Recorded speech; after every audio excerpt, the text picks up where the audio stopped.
അതുകൊണ്ട് വ്യക്തി ഏൽപ്പിച്ച ഉടമ്പടി ആ വ്യക്തി തന്നെയാണ് ചെയ്യേണ്ടത്. മറുതലിക്കരുത്.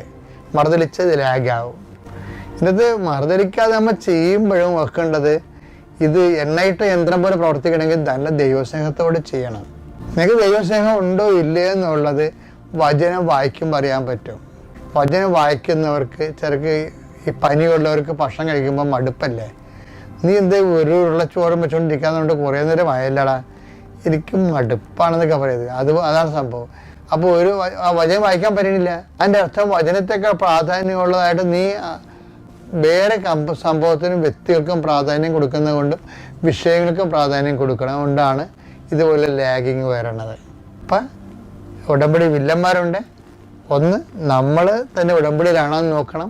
രണ്ടാമത്തത് വിജിലൻസ് അബൌട്ട് ദി വില്ലൻസ് എന്ന് വെച്ചാൽ ഉടമ്പടിയെ ഇങ്ങനെ സാവധാനത്തെ ആക്കി കളയുന്നത് മറുതിരിപ്പ് മൂലമാണ്. അതായത് നിബന്ധനകളോടും നിർദ്ദേശങ്ങളോടുള്ള മറുതിരിപ്പ്. അപ്പം ഇത് ഒന്ന് ഉണ്ടാകുന്നത് നോക്കണം. എന്നിട്ട് അത് കറക്റ്റ് ചെയ്താൽ മതി. മനസ്സാപ്പറഞ്ഞ് ചൊല്ലി കറക്റ്റ് ചെയ്ത് മുന്നോട്ട് പോകാം.